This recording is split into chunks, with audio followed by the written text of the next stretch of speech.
Right, so here we are recording this for the second time in nearly a week because someone, obviously me, because I'm the one that's doing this, made a balls of actually recording it and the audio and everything. And yeah, we went like an hour talking and there was nothing, there was nothing to actually put up. Like, so yeah, I take full blame for that. And look, I'm not Joe Rogan. I haven't got people who are there editing for me. I'm doing all this on my own, and I have shitty applications as well. So like, there's not really much I can do. But yeah, look, here I am with a very good friend of mine, who's a very good, very skillful up and coming tattoo artist. He's also a graphic designer, so I'm sure that'll probably come in handy for him in the next few years. But yeah, I'm basically starting off my round of guests the way I did when I started this whole thing about a year and a bit. Yeah, pretty much bang on a year. My good friend Dave. Dave, how are you? How's it going, man? How's things? What's up? How are you? Thanks for having me on. Not too bad, not too bad. And no, you're very welcome. You're very welcome.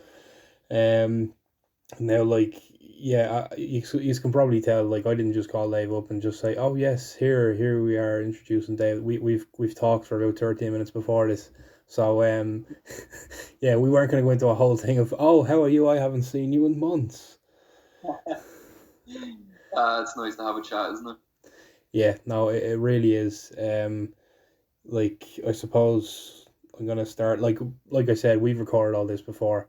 So like I'm gonna change it up a bit, like, because it's just gonna sound like a carbon copy of the last one we did last week. But but yeah, I suppose like we have to start off by, I suppose, getting your opinion on the whole situation at the moment. Just the obviously we're in a kind of worse state now than we've ever been so far with this virus. I suppose it looks like it's, I wouldn't say improving, but like slightly there's slight good signs that we could be on the right track, numbers wise. But Yeah, I mean, it's gone down like in the past few days. what's your opinion on like kind of like everything what's going on, and how, like, I mean, like, what way are we dealing with it well, or is people dealing with it well, is the government dealing with it well? I mean, are we both dealing with it shit, and this is what we've paid for? Is it the million different fucking variants that are now going around, like, the Brazilian, the UK, the fucking Chile, Oh, the whatever other oh, fucking variants are going around? Is it because of that? Like, what do you think has caused all this now, like? yeah, you know what? I think the whole thing with variants is just scaremongering at this stage. I mean, you hear about the Brazilian strain, the UK strain. I mean, there's 200 different strains of the common cold, and that's why you keep catching the cold every now and then because it's different strains of it. Yeah, coronavirus. Yeah, I mean, like COVID, like it's obviously fucking terrible, really bad. I mean, oh, what was it like? It was like 100 deaths or something yesterday. Like that's Yeah, fucking it's crazy. oh wow, mental, absolutely crazy. Uh, yeah, I don't know. I think people individually, like everyone's coping with it differently.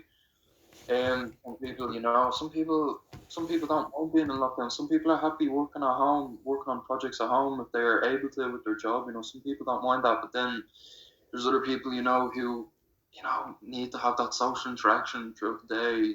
They're social people, definitely taking a toll on everyone's mental health, myself included. I know probably yourself as well. Like, I mean, it's Yeah. just driving everyone up the wall at this stage. Like, I just want to get out. I keep thinking about the things that I seen on Instagram not too long ago. Just other countries like Australia celebrating New Year's, and it was legit like COVID was just like non-existent over there. People out at raves, people clubbing, people having like such a good time, and it's just like, oh, I just want to be back to that at this stage. I just want to go back. What is but that? What's a rave? What's clubbing? What are these words? I don't fucking know what these things are anymore. oh, we'll be going out to a few raves after all this when everything goes back to normal. Let me tell you. I'd literally But go. I'd go anywhere. I'd mean, like, I wasn't one for going to certain places when I went on nights out, but I'd fucking go anywhere. I mean, bring back. I was gonna say something, but I probably won't. Bring back all those places where, they're now closed down because of fucking. Bruce Willis. Yeah, Bruce Willis. Man, you know what? I showed my age there. Like I'm 26 now, but I like when I'm in college, like a lot of people, I'd be around a lot younger people than me. So like most of my friends be around like kind of early 20s. Mm. And I said to them one time, I said, "Oh God, yeah, I miss a place like Bruce Willis," and they're like, "What?" They're like Bruce Willis, like there's a club called that, and I was like, "Oh Jesus Christ, I'm getting old." It's like, I mean, if you Man, wanted a night, if you many a want, good man in there. yeah, like, I mean, if you wanted a night out, like, with just, like, if you were going out with the intention of taking ecstasy, you went to Bruce Willis. Let's be honest. Yeah, Bruce Willis. That was the intention. Like, that's why most people went. Like, it was, don't get me wrong, it was a good nightclub, but it was sweaty and, like, cramped as balls, and the only reason you would be able to last in there is if you were high off your face. Like, Those were the days. Those were the days. I mean, you but kind of, sorry, you were mentioning though, like, about obviously how it's taking a mental toll on people. I suppose you've had a close up experience with recently. Like, you and pretty much all your family, I suppose, have had some contact with it, or been sick with it. You kind of have a more um I suppose extraordinary story with it because of what happened. Like, sense. yeah, Yeah. So yeah. So my dad, he's an essential worker. He's a Dublin bus driver, and he was working a little bit over the Christmas, and he came home after I think it was Stephen's Day, and he just said that he really wasn't feeling great. Like he was kind of like saying, "Oh, I just have a bit of the flu and all that," and he's kind of like, unfortunately, like one of these outfielders that just thinks he's bulletproof, and he's saying, "Oh, I just have the flu," kind of thing, and I'm like, can't really be thinking it's just the flu. yeah, There's a pandemic at the moment, so kind of convinced him to go up and get tested and that. So he went and he got tested positive, and he came home then, and he had been mixing now. Like he isolated his movements, but during in the house. He hadn't been as much until he got tested positive. He was isolating in his room. So everyone in the family then just immediately thought, "Oh God, no!" Like everyone in the house is gonna be positive with it now. I then started getting symptoms. I had like a really sore throat, cough, really bad cough. Actually, I don't usually get a cough, but mm, I had a very bad cough for a few days. And I went and I got tested, and it came back as negative. And I just thought like, wow, this is. I was like, this is a bit strange now. What are the chances of this? Like, I don't usually get this sick. So like it was a bit weird. And then my mom started to not feel great, and then she ended up getting tested, and she tested positive. So I don't really know where the test was going with telling me that I was negative. I don't know. Like I've heard of people have gotten like false negatives before in the past, like, and that's a thing. But I definitely think I 100% had COVID. But anyway, like the family are grand now. Like their isolations have been over, and it's grand now. We were a little bit worried about my dad because he was actually in the highest risk category, like defined by the HSE. He has a deficiency called antitrypsin alpha 1 antitrypsin deficiency. It's a thing that affects your lungs. It's a genetic disorder, but yeah. puts him in a high risk category. But he is fine now. He's feeling the aftermath of it now. Like people say that they're really tired after it and things like that. But yeah, it's been. I was looking after the family for a few weeks, cooking the dinners, so they love that. Sure. Yeah, it's like, now I don't have to do any of this anymore. I've done my 2 weeks in every 5 years of being a good son, and that's it. Like, Yeah, they got me to work for work and paid them back for all the dinner. It was fun. It was actually I didn't mind it too much because I got all downstairs to myself. They were all in the room, so I got all the downstairs to myself. Grand with my dogs.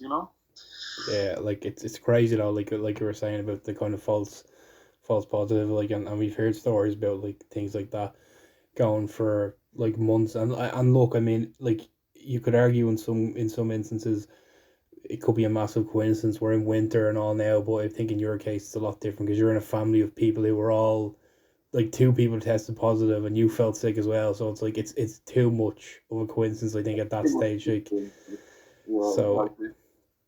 But no, it's good to hear that.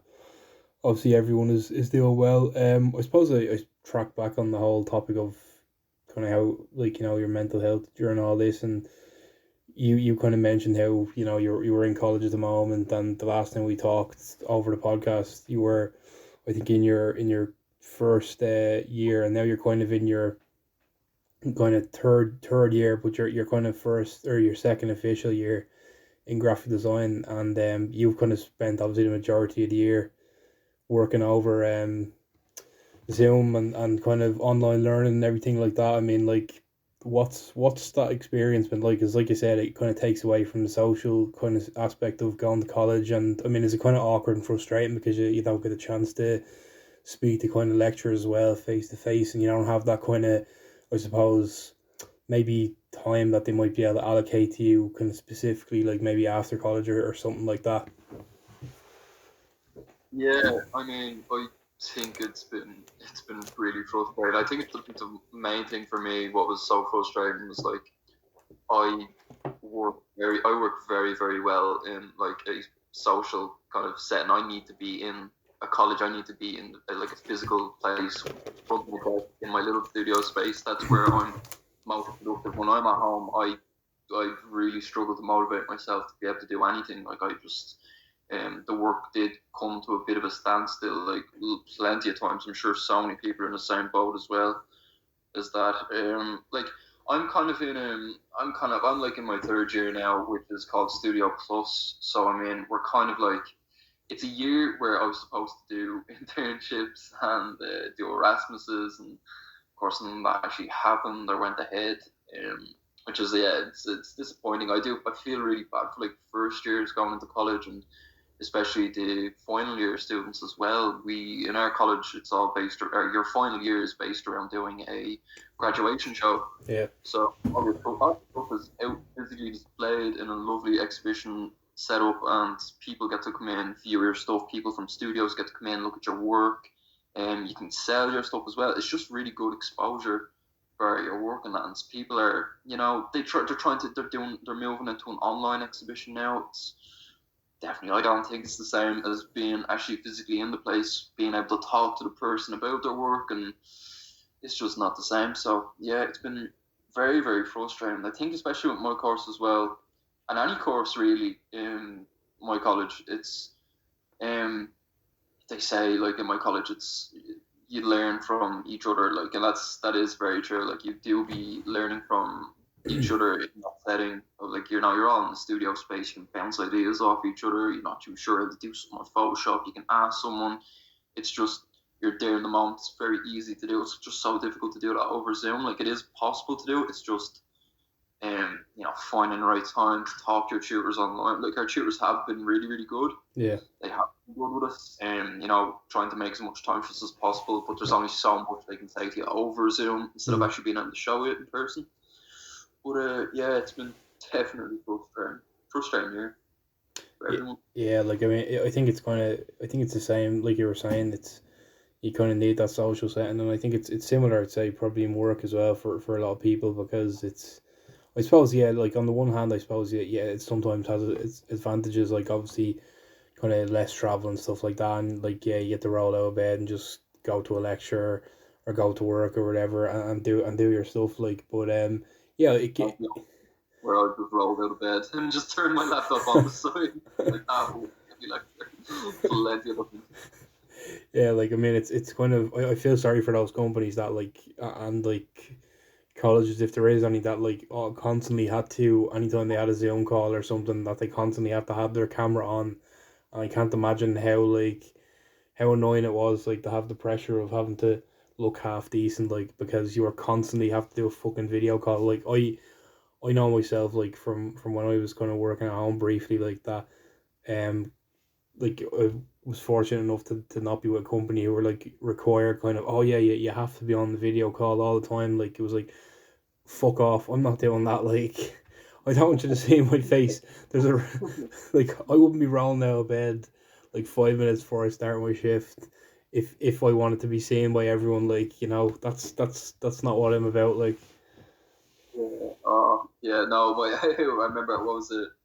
yeah, just rolling out of bed, just like literally just the worst bedhead ever. Like it was so obvious looking into the camera. I had just gotten up out of bed, my pillows now were right beside me and everything. And I had to turn my camera on, and my chick were just, my chick were just suddenly laughing to herself, and I'm just like, yeah, no, yeah, just looking at me like the staring at me. Like, It's like you they look don't, like shit, Dave. yeah. It's like, Jesus, this is you. This is not good for you. Uh, I suppose it hasn't been all bad for you though, because you've like you've obviously done well in your. I don't want to say side career because I think that would be doing a bit of a disservice, because I'm only saying side career because you're in college, but it pretty much is your career at the moment. Like, doing the tattoos, and I mean, you've obviously improved hugely, just based on the kind of clientele that you have now, like, and the volume of customers that you have now compared to the last time we spoke over this. Like, I mean, like, how's that whole experience? Like, has it just been an absolute like kind of whirlwind, like, that you feel like this has gone from, I suppose, just a thing that was sort of a hobby that you were thinking of getting into, to now getting people constantly kind of texting on Instagram and saying like, oh yes, I'd like a tattoo. I mean, like, it must be a gas kind of feeling, like saying someone, actually, sorry, I'm booked up that day, I can't do that for you. yeah, it's a nice feeling. It's a nice feeling that, like, people actually want to get tattooed by me. Like, I'm absolutely so humbled that people, like, there is a lot of people. Well, not I wouldn't say a lot of people, but there's a good few people out there that have definitely come back to me for more tattoos as well, which is great. But this year, I don't really know what it was with the summer. I think it was my mindset during this summer, um, before the lockdown was. I began to treat, like, tattooing as a job more than thinking of it as someone asked me, "Oh, will you do a tattoo on me this day?" I'll be like, "Yeah, yeah, yeah. Just come on over, whatever, and I'll Hmm. do it for you." And that'd be that. But then during the summer, I kind of shifted to thinking, you know what? If I treat this like an actual, like, this is my job. This is how I'm gonna make money. It just made me push myself a little bit more, and I think that's maybe. I was getting more practice in as well, and also with more practice, I was actually just making a little bit more money as well, which was really nice. But I will say that any money that I have been making from doing tattooing at the moment, it's all gone back into tattooing. So just going all back into buying supplies. I don't think people realize, like, how much money I actually my dad actually did sit me down one of the days, because he was like, "God, you're spending a lot of money on this sort of equipment and all that." And he was like, "I just want to see, like, are you actually, like, you're making a profit for yourself?" And I was like, "I don't know." So we sat down and he kind of like added everything up that I've paid for, and oh my god, like, I just didn't expect the amount of money that I have put into some of the equipment and things Yeah. like that. It was just crazy, but it's so worth it. It's just completely worth it to me. It's become just like what I love doing. It's like what I'm like most excited about when, like, lockdown is over. It's being able to post on my story and say, look, I've got dates available now, and just getting people booked in, and I've just been drawing like loads, just trying to prepare myself for when lockdown is over, so I can post flash and, yeah, just hopefully book people in. But I think that's definitely what changed this year, was my mindset towards it, treating it as a job. Yeah, like, I think you've definitely kind of got more confidence in that kind of sense, because I mean, I think at first, like, when you notice yourself when you started, I think you were just delighted to be getting customers. So you were obviously charging a lot less than kind of normal, the usual kind of prices would be for like tattoos, like, and which is obviously understandable. You just wanted to get your kind of name out there first of all, but I think you've Oh yeah, obviously kind I of think I was, gotten. I think I was only charging, like, what was it, like 10 euro or 20 euro for like a stick and poke tattoo when I first started off. I mean, like, I was charging like absolutely nothing really, because I just wanted the experience. But now I feel like I have that experience, and I'm doing bigger designs, more complicated designs, that now I can, I've spent so much money on it that now I can, like, comfortably ask for maybe a little bit more, so then I have more money to put into tattooing. So yeah, no, it's good. Yeah, like, I think it kind of shows that, like, you're obviously confident in your own ability, because I mean, you wouldn't be kind of charging someone, I suppose, normal rate, unless you actually really felt that what you were doing was kind of worth their money, obviously. And it kind of Yeah, shows, I suppose, how much better you've gotten, the fact that you can, you can like kind of charge more like than you did because you know yourself like it's gonna be worth it in the end like for them. Yeah, definitely. Like it's gonna be worth it in the end. Yeah, 100%. Like I wouldn't be. I would. My like it depends on the size of the tattoo and how complex it is. That's how I judge like the price of a tattoo. But would never be. I've never done a tattoo that was like more than €80. So that would be like the for most of my tattoos be in and around that. Depends on what it is as well. I mean, if it's something small, I would obviously like wouldn't do it as high a price. Yeah, it just depends on what the tattoo is and kind of things. That's how I'd basically doing tattoos. Yeah, but But yeah, I still get them for free. yeah, you still get them for free. Yeah, that's one of the perks of having a friend that does a few tattoos every now and then. Yeah, Yeah, get it's it. just like I need one. I'll give you a pack of donuts in exchange for an hour and a half of your hard work. You know what? I'm happy with a pack of donuts. The donuts you brought over the last time were lovely, and a bottle of wine as well. Actually, remember that? That was a lovely bottle of wine. Yeah. Yeah, that was nice. That was a nice Yeah. touch. Anyone who's listening to this, don't get comfortable. Like this is a friendly thing. Like you're gonna have to fucking pay the money. I won't. So Yeah. Well, I don't know now if you show up with a bottle of wine instead. I'll be looking at it like, I don't know. I've made a terrible mistake now because you're no longer gonna get paid the money. It's just gonna be food and fucking wine. Yeah, well, yeah, if it's donuts and wine, like, what the way? Yeah, no, it's been a good year in like for my tattoo. Like it has been such a letdown with like lockdowns and things like the lockdown before Christmas and not being able to tattoo.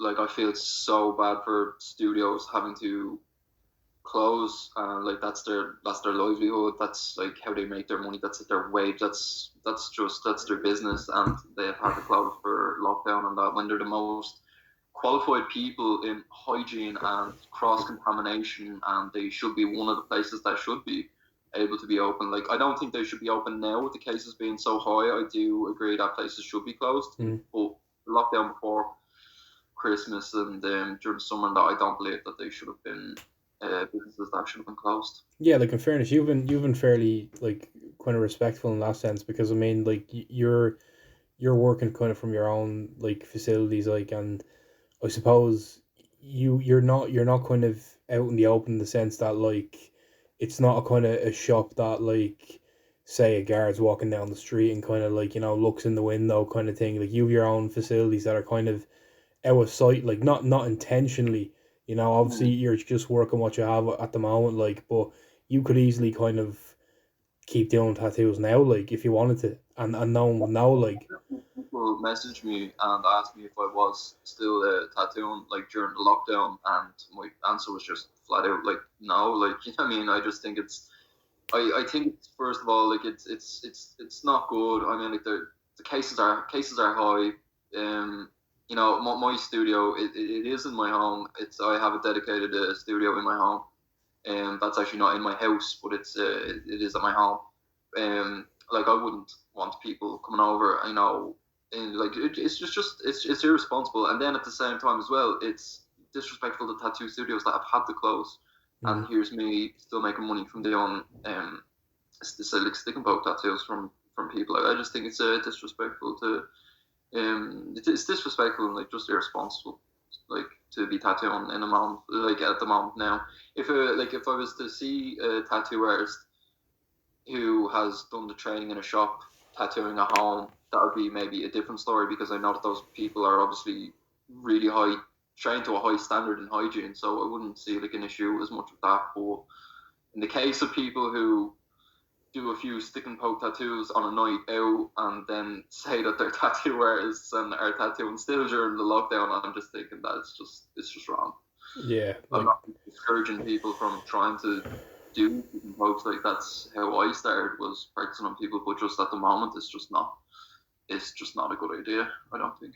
yeah I think it puts kind of more people I suppose like yourself and other kind of tattoo artists kind of I suppose that kind of at risk like in the sense that like like you see one person doing it, and like that person might not even be trained, but I think once one person starts doing it, they kind of start clamping down on everyone. Then they kind of take notice of it. So I think like I mean, I think for everyone's sake, including your own, like I hope there isn't kind of a lot of unprofessional people out there doing this like even during lockdown, like with no restrictions, because I mean obviously it's stupid of themselves, but it just kind of gives kind of other people a bad name as well. Yeah, definitely. Yeah. Also, like I have seen like a few times of people saying that like the people who have done stick and like I'm not in any way discouraging like people, as I said, like from doing stick and post, like that is how I started off. Like I started off practicing on people with the proper equipment and learning how to Mm.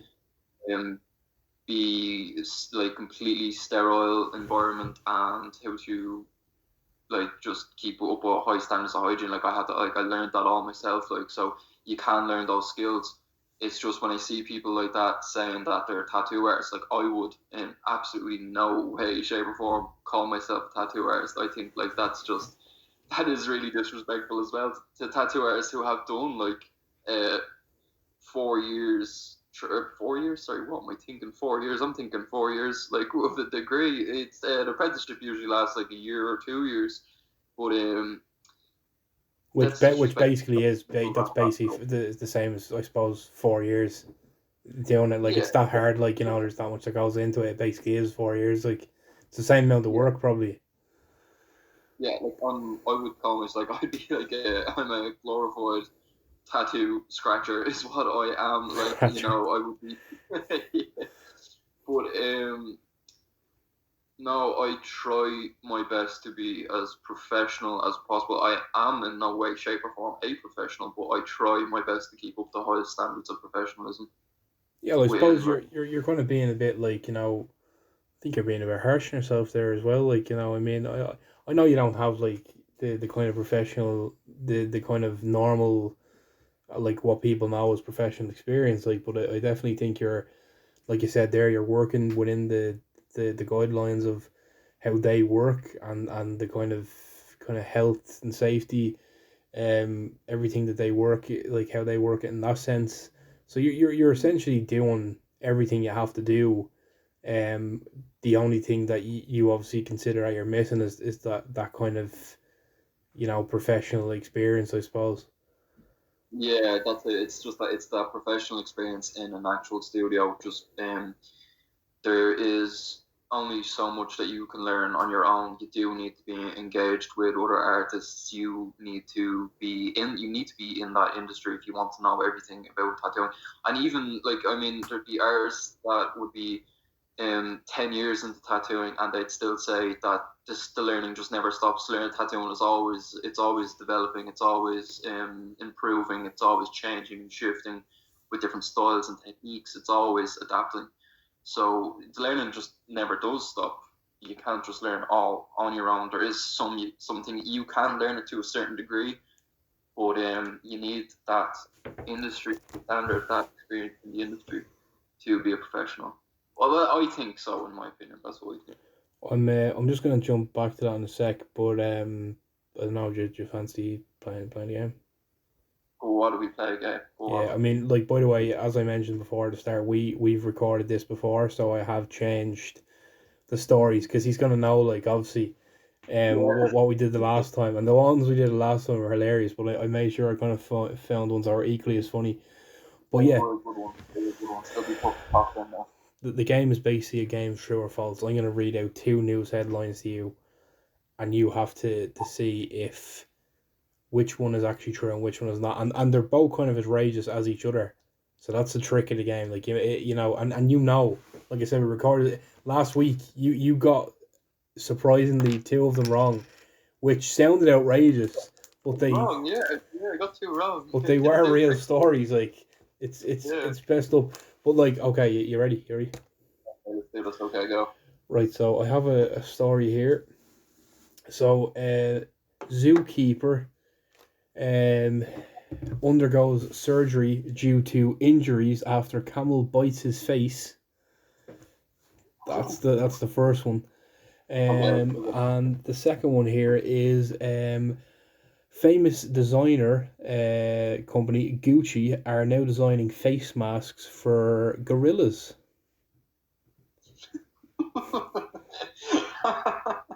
Okay. Okay, right, okay. I'm gonna do what I done the last time when I broke the two things down and I thought about it, right? Okay, I did see the news that the gorillas in New York, I think zoo got COVID, so I mean I would not be surprised if they started making masks for them. That just wouldn't surprise me. Um but then like a camel biting a man's face and going to hospital, like yeah, I can see that happening as well. Like that's yeah, but camels like no, camels don't wait. Do camels spit at you? That's llamas, isn't it? I think I think yeah, I think it might be one of them. Well, you know what? I'm gonna go with the gorillas and the face masks. That's the true statement. No, no. Why would they need it? They just take it off. They'd refuse to wear it. Imagine trying to put a face mask on a gorilla. They would literally swing you from wall to wall and murder you. Like I could actually just imagine seeing that on my feed on Instagram. They made masks for gorillas. I haven't. No, that was one I made it myself, so I haven't researched that. But I'm sure if I go and look after this, I'm gonna find something about a face mask for animals. Like Oh I'm my guaranteed. god, that's a good one. But yeah, That was a good the camel one was the true one. There was a zoo in America, and basically, yeah, this camel went for a zookeeper, and yeah, like he suffered injuries to his face, and he had to get he had to go to the hospital and everything. So yeah, camels might spit, but they'll also fucking bite you if you get close enough. Yeah, actually, you know what? That kind of rings a bell. I think I've seen a few videos of camels. I think they are vicious. I think they are pretty vicious. You ready for another one? Yeah, go on. Woman in Canada gets fined for walking her husband on a leash, like a dog. Or an intense sudden feeling overcomes people that they begin to speak the Spanish language is now a symptom of COVID. Okay. Well, so people like get COVID and they just wake up one morning and they're talking Spanish. Yeah, they're talking or they're not possessed. Like it's a symptom of COVID. Okay, I think I know this one. I think it's definitely the girl, the woman walking the fella around with the dog leash on, isn't it? It's that Yeah, one, isn't it? that's the correct one. Yeah, a woman in Canada got fined by the I police. see that somewhere. This is the hilarious part. She didn't get fined for walking her husband around and calling him a dog. She got fined because she was breaching COVID restrictions by having him out after curfew. Oh, Oh, it's not even because she walked him around like a dog. I mean Oh, I love that like the man's clearly been neutered anyway. We know that for sure. I don't know, man. There's people into that sort of thing, you know. I mean, like if they're not if they're not hurting anybody, you know. I say like live and let live. But, like, I would piss myself if I was sitting down having a coffee with yourself or something. And some fella comes up on his knees like a dog. Humping your leg. Oh, it's there. Oh, you're getting smacked now. Um, what she hits him with a newspaper and all. She has a spray bottle. All right, I have you got that one right. I have one last one here for you. So I've got one now. I get this one now. yeah. I'll be good. So man changed his name to Celine Dion after a drunk night, and I massively fucked up the audio the last time we did this, and that's why we have to record it again. I am going to go with the second one there because I think that's true. You know what? It's a trick one. They're actually both correct. So Oh, I'll what? give it to you. I'll give it to you. Oh, yes, go on. Yeah, so a man in the UK basically was pissed one night, drinking wine and watching Celine Dion concert videos on YouTube, and somehow the next day or online, I think legally had his name changed to Celine Dion, and he has the certs and all to prove it. Oh my god. But was he pissed on his own or was he with Fred? No, I need to know more about this I think now. I'll have to look it up again, but I'm pretty sure he was with people. But I mean, why? Be a bit weird if you're sitting on your own drinking and thinking to yourself, God, you gasped by my name saying I mean, the fact that he was there watching like YouTube videos of Celine Dion like on his own would be worse. I it. consider that more of a crime. Oh, true, true. But yeah, well done. You've completed the game of life. You got two. Yeah, you got two this time. I mean, maybe we should have just went with the same ones. You maybe got them wrong, and I don't know. No, no, probably get them wrong again. I forgot. Um, yeah, I'm just going back to what we were saying, obviously about the proper training when it comes to getting into the tattoo business. And I mean, before you kind of started doing your thing, I had never really heard of people like, I suppose, doing what you're doing now to kind of, I suppose, like such a high standard, because obviously yeah, you hear the kind of stories of people like you said just taking the piss and doing it on a night out or something. There wasn't a many people that I could distinguish from yourself that, who, like for instance, if I went on and like looked at your page and I looked at it, like, well, if you want to coin the phrase professional like page, I wouldn't notice the difference. Like, so I mean, like before you started doing that, I didn't really kind of know a lot of people out there that were doing it to kind of the kind of level you are, with like the hygiene and everything, and the such a high standard. Like, but do you think there's gonna? I mean, you know this yourself more obviously from being kind of in those kind of circles and probably knowing people now and talking to people. But is there? Do you feel more people are kind of following the same road you're on because they might find it very kind of difficult to actually try and get into getting the proper training, or like what way do you see? Do you still think that regardless, like at some stage they're gonna need the training, like it's kind of irrelevant whether they don't want to follow it or not? And also, do you think that the reason why a lot more people aren't getting the kind of chances is a lot to do with politics rather than the fact they might not just be good enough, like? Right, first off, just thank you for that because that is actually a really nice compliment what you said about saying that was some more stuff, not knowing the difference. That is a big compliment. Thank you, I appreciate that. I think that if like I definitely do know other people that do stick and pokes and they are very, very, very skilled. They're so good at what they do. I know that they're someone that I would trust with getting a tattoo from. I would definitely 100% trust. If I didn't have if someone came to me for a tattoo with an idea and it was something that I've never done before and I know someone that would do it better. I know someone that has that would do it a lot better. Yeah, I'd refer them to a different person that I would know who does stick and pokes as well. Um, I do think like see it's a bit of a strange area. I feel that like if you want to get a career out of tattooing, I find that you're kind of limiting yourself if you don't know anyone in the industry. And the best way to get to know people in the industry is to get an apprenticeship and work in a studio. Is the best way, unless you're friends maybe with a lot of people. I'm like, unfortunately, I don't know any tattoo artists in Dublin personally. Like, I don't know anybody, so I'm not actually in that industry at all. And I'd find that like I definitely will find it probably difficult um to like engage maybe with people that are in the industry, maybe because like that might be because of my own like anxiety towards talking to someone in the industry. But definitely I know that there are people in the industry that are very easily approachable to talk about things like this and that they would help you. It's just that I don't know anybody in the industry, so I would love the opportunity to get an apprenticeship to be in that kind of circle.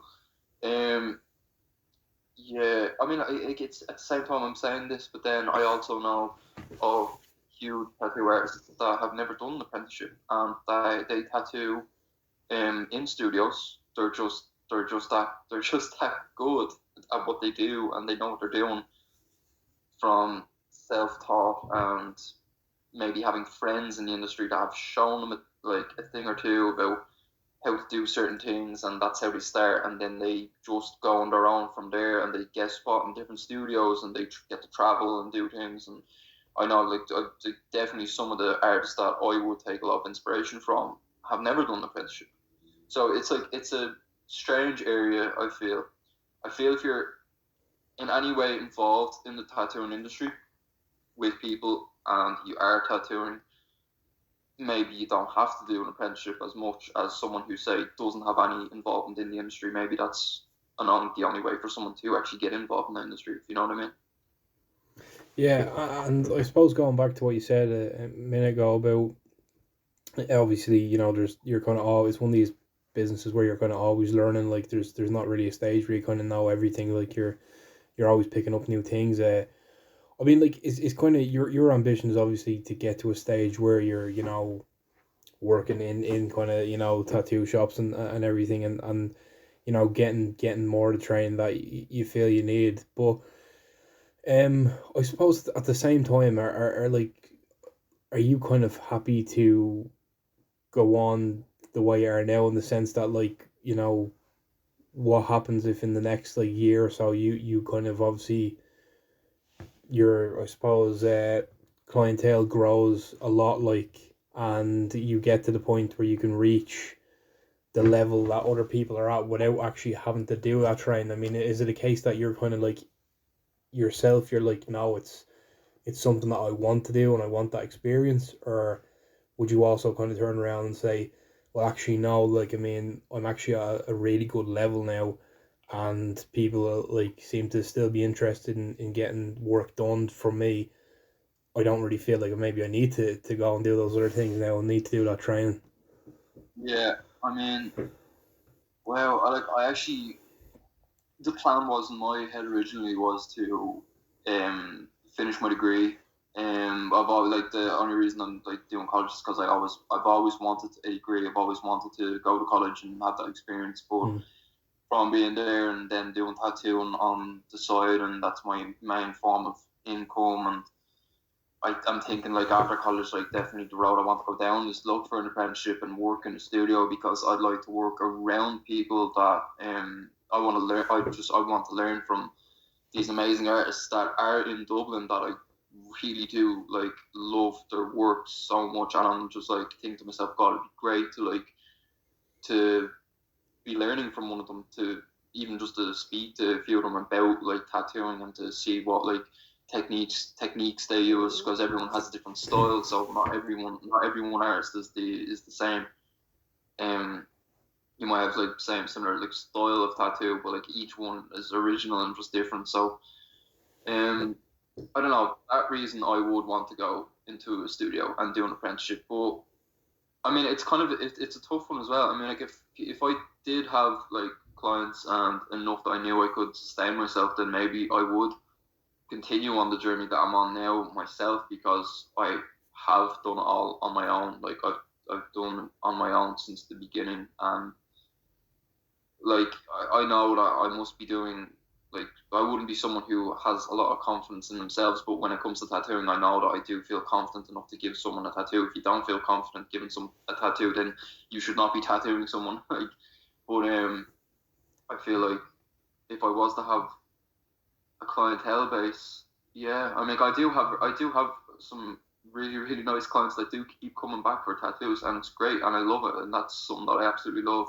But yeah, I'm actually not too sure about that. Actually, yeah, that's something that I definitely have to think more down the line about. Like, if I wanted to keep going the way I am going, it's also nice as well to work to be in the atmosphere of a studio. Like, I remember like when getting my first tattoo done, and just being in a tattoo studio for like the first time, and just absolutely loving everything about it, just from the hearing the buzzing of the machines, everyone loves and they're getting a tattoo to hear it, and then the smells, like the sterile, everything's like all the cleaning equipment, you can smell it, you can hear it, and all the artwork that's always around the studio and all that. That's just something that I want to surround myself in and just be a part of. Like, so I'm not too sure really what way I'll go in the future. Who's to know what will happen? But I'm just gonna keep hoping for the best and just keep doing what I'm doing. Yeah. I mean, like, what you're, I suppose, what you're basically saying there is like obviously that's a goal that you want to reach. I mean, that's probably down the line, but I suppose taking it to the present, like I mean, have you got any kind of goals for this year that I mean, I suppose take COVID out of the equation, say COVID didn't exist, like anything that any goals you want to hit, or is it kind of the goals that you want to hit maybe interfered with because of COVID? It definitely what interfered with me with the COVID this time around was that I was normally doing stick and poke tattoos, but I during the summer I had transitioned to machine learning, so I was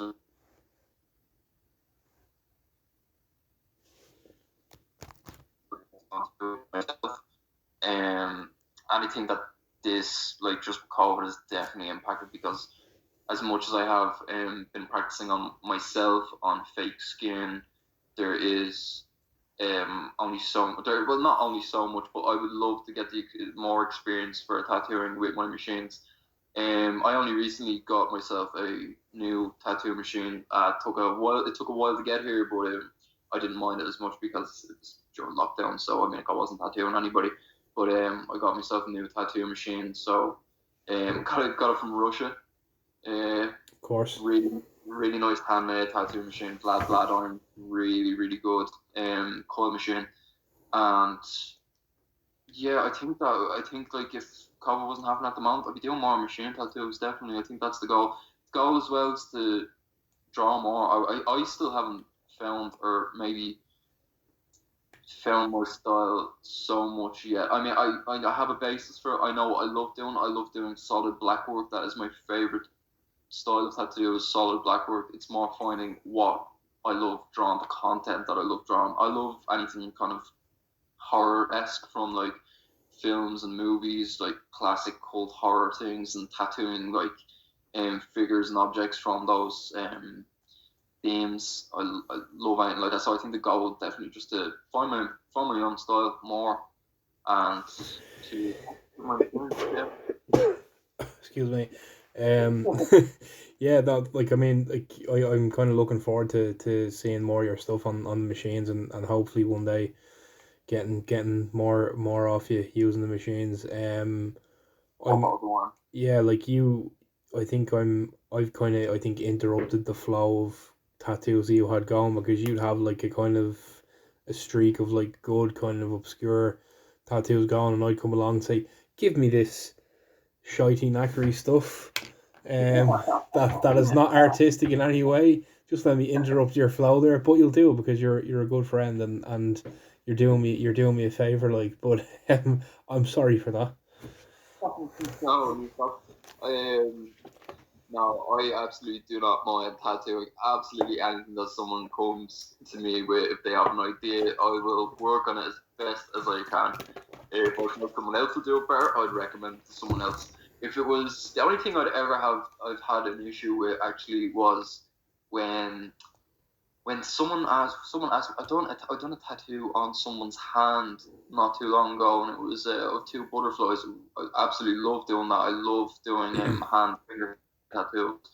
It's just an area of the body I love tattooing. I love them. I've known myself. I have a few on my fingers alright, but I love tattooing the hand area. And someone had messaged me. I had posted it on my story or on my Instagram, whatever, and someone had messaged me saying how much for this exact tattoo in this exact same spot, and when can you do it? This is during lockdown, and I was like, okay, first of all, I don't do copy and paste jobs, so if you want a tattoo, it'd be completely different to this. Like it would obviously, I could still do butterfly, but it would look completely different. The person was asking me to do it the exact same. I was like, that is not gonna happen. Or when someone comes to me with someone else's design, and I'm like, who drew this design, and the person's like, oh, it's just some artist and somewhere else. I'll tell them no that I won't do it. Like, I'll say I'll draw it up in my own style as best as I can, and if they're not happy with that, well then I'm not tattooing it. I wouldn't do copy and paste jobs. That's the only time I've ever had like an issue like really with someone that's wanted a tattoo for me. Um, I think do you feel that this you're gonna get more opportunity this year to work, or I mean, I suppose what's your opinion on where we're gonna be in 12 months' time. Oh, 12 months time. Oh, well, I know they're saying that like when June comes around, things are going to be a lot different because the vaccine will have been given out to the most vulnerable people out there in society. Hopefully, that we might actually be able to live with high numbers of COVID, even though it's still going to be here. We might actually be able to still like live with it. But I'm actually really hoping by June it's going to be better. Never mind 12 months. I'm like, no, I need it to be better now. But yeah, I hope that. Yeah, sorry, I actually forgot the question. Was it like, what do I hope I'm going to be doing 12 months' time? Is it, or just in general? Just 12 months. I suppose just like I mean, do you like well, I suppose including yourself as well. Like, do you feel kind of that you're gonna get the opportunity to kind of by the end of the year like do a lot more work, or do you kind of feel that we're gonna be in a bit more of a No, stay for a while? no, I hope by like in 12 months' time I'll be able to tattoo a lot more. The only thing that it's not even COVID that I'd be worried about in 12, but like in, yeah, 12 months' time, it would be the fact that I'm actually going to be in my final year of college, and I'm actually going to have to put a lot of time dedicated towards my final year. Obviously, I'd still be tattooing. I'd still have to dedicate some time to tattooing because it is my main form of income. That's how I make money. I mean, it's I know a lot of people said to me before, "Oh, why'd you tattoo?" And I'm like, "Yeah, I love tattooing, and I love for all the reasons that I've said to you. Like it's great and all that, but at the end of the day, it's money. It's money." And that's absolutely nothing wrong with saying that as well. I feel there's a stigma around people that say they're like, oh yeah, I'm doing this for money. Like they're like, oh, no. I Mm. mean, I don't think it's a bad reason to say, yeah, I'm doing it for money. Times are But tight, like you know. yeah, exactly. You gotta hustle. But Make the gravy. yeah, you gotta make that bread. But yeah, 12 months time, I'm hoping that, yeah, be able to do a lot more tattoos. I won't have these restrictions. Look, I mean, you're a busy man. You're clearly going to be full up. Hopefully, in the next year, doing a lot of interesting things, getting your degree and tattooing more and getting more clients. And being far too famous to talk to peasants like myself. Um, Oh, God, imagine stuff. I but wish. yeah, look, he's going places, folks. Listen, I could chat to you all day. I mean, I probably couldn't because I'd rather not. Um, but um, no, listen, man, I appreciate again so much for you coming on, and I know there's going to be people out there who are going to be very interested in hearing what we have to say. But yeah, I mean, there's not really much else I can say apart from again, thank you very much and congratulations with everything so far and everything you have going on. And obviously, good luck with your future success. And tell the people what they have to do. Oh yeah, so go onto Instagram and follow my tattoo page at sick.boy tattoos. And if you're interested in tattooing, getting a tattoo from me, just drop me a DM. And hopefully after this lockdown, I'll be able to book you in. Or if you have an idea and want to talk to me, just shoot me a message. And you can find me at who's dot your man on Instagram. I don't do tattoos or anything interesting like that, but I talk shite for half an hour, and you might find that interesting as well. So yeah, follow Dave, follow myself, and yeah, most importantly, stay safe and stay healthy and wear a fucking mask and wash your hands and all that stuff. Yeah, do that, man. Thanks for giving me a little platform to talk on as well. It's nice to be able to talk to you about things like this. Yeah, really nice talking to you. Well, it's been an absolute pleasure, and I hope more than two people listen, so we can get you out there more. But look, it's been great, and you've been fantastic, and yeah, I'll see you again, and I'll see everyone else again, and yeah, it's been lovely. Bye bye.